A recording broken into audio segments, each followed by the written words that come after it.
So you're ready to do some webinars. That's awesome.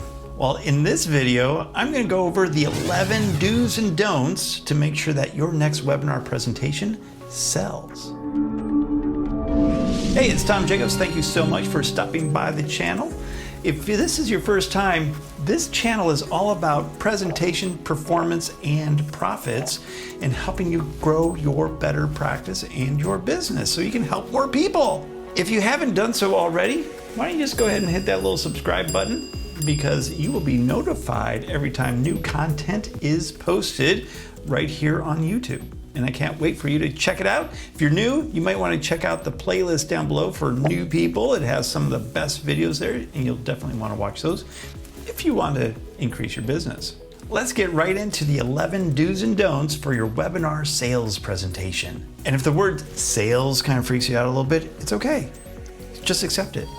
The whole point of doing a webinar is to build your practice, build your business, and grow and help more people.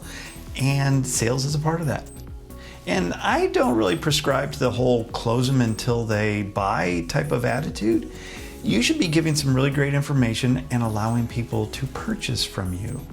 At the end of the day, you want people that are really motivated and want to work with you. Giving them that information and allowing them to purchase from you is the best way to create that sales presentation. Tip number one, you do need to script it, which means that every slide should have at least bullet points, if not fully scripted out, so that you make sure that you're covering everything that you want to cover.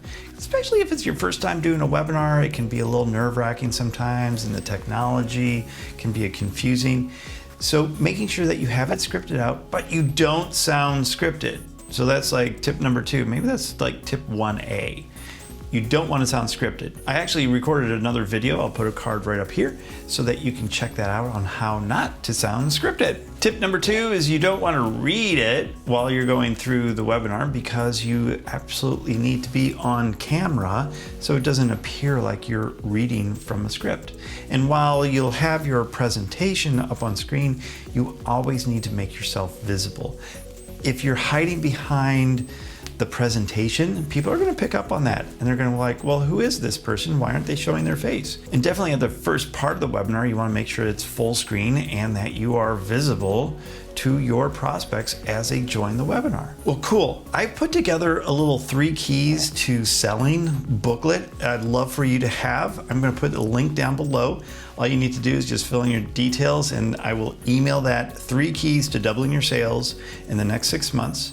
I hope you use it and give me some feedback on how it all worked out for you. Tip number 3, you do want to make a connection with your audience, with the people that are on that webinar. And that's best done through the power of story. And I actually just published a whole video on how to create that story for your sales presentation. And again, I'll put a card right up there so you can check out that video as well. You want to call them out by name as they're entering the webinar so that they know that you can see who's coming on and who's going off and who's going to be paying attention. You might want to start a little dialogue as well. You know, where are you calling from? And that creates a little bit more engagement on the webinar and gets people involved in on it. Tip number 5, I kind of just previewed that actually, but you do want to ask questions. So you want to ask, as you go through the webinar, you want to ask a series of questions and get them to engage with you. And you can have them put a 1 or a 2, 1 for yes, 2 for no, in the chat box, or in Zoom, they have the little yes and the no, or thumbs up, thumbs down, and just get some more interaction from people as you're going through the webinar. Again, it's all about that engagement, because if you're just lecturing to the camera, it's going to feel very one-sided, and it's also going to probably come across as a little teachy versus interactive. And when you're doing the webinar and you're doing a presentation and asking for a sale at the end of it, you definitely want to make sure that everybody's engaged, and asking questions is the best way to engage with them. So let me ask you a question. Are you engaged in this video right now? Put a comment down below. Happy to hear from you.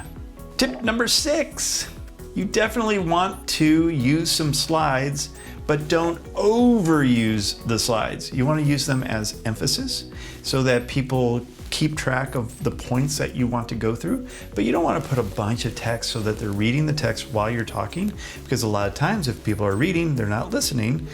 We can't process both reading and listening at the same time. You want to make sure you're telling the story through visual images, not just text. That's going to stimulate another part of the brain, and you want to make sure that everybody is engaged on the presentation. Tip number 7, do show your face. I know I said this at the beginning, but it's worth having a whole separate section on it.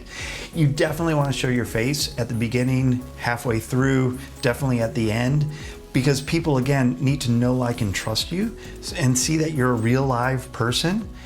And you want to make sure that you're in a place where it's free from distraction and they know that you're really going to help them out. Tip number 8 is you want to respect the people's time and start on time. There's nothing worse than getting onto a webinar and 5 minutes early when you've been requested to get on a webinar, and then the person doesn't start the webinar until like 5 minutes after. You're going to get a lot of people that just drop off the webinar because they're getting tired of waiting. Start it on time. Make sure you have all the tech kind of figured out, done in dry rehearsal, and start it definitely on time. Tip number 9, you want to make sure that your background is clutter-free and shows off who you are.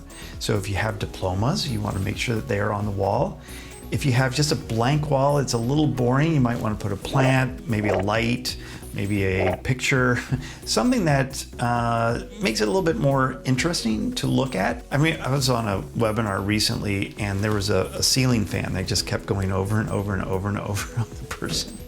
And it was really distracting. So make sure that visually you're framed in the best light possible. Tip number 10, definitely don't make it up on the fly. Don't make up your whole presentation the moments before. Maybe have a few slides and then you're just gonna wing it. That is no way to have a really good presentation, and definitely no way to make a sales presentation. So you definitely wanna script it out, like I said at first. Don't wing it. Make sure you rehearse it. And it is absolutely perfect because you only have one time to make a first impression. Tip number 11, don't surprise people with the sale at the end. You want to prep them that your webinar is all about getting them signed up for the next step. And it can be something as easy as saying, we only have 45 minutes to go through the information that I'm about to present to you. It's no way to go into full in depth about what's going on specifically with you. But at the end of the webinar, if you're interested in going further with learning about this topic, then I will give an offer for you to go a little bit further and to learn more about that. And I hope you stick to the end so that I can explain how I can help you further. Something very simple like that, it lays out that, there's going to be a next step and you're going to give some really great information, but it's not everything that you can give to them. And definitely that's like bonus tip number 12 is don't give everything away. You want to tell people what they need to be doing, but not necessarily how to do it. There's no time to do it. I mean, most people that I work with, their programs are 2 months to 6 months to a year long. There's no way in 45 minutes that you're going to solve somebody's problem. So be very upfront with that and tell them that there is a next step. If they're interested in doing that, great. If not, no worries. You're going to get some really great information in the next 45 minutes. Well, I hope this 11 plus 1 bonus tip, so that makes it 12 actually, an easy dozen tips on the do's and don'ts of doing webinars and making sure that you are selling on your webinar, growing your practice, growing your business, and helping more people. If you liked it, go ahead and give it a thumbs up, share it out with your friends and colleagues. Definitely make some comments down below. I'm always interested to hear what you have to say. I respond to all comments, even the spammy ones.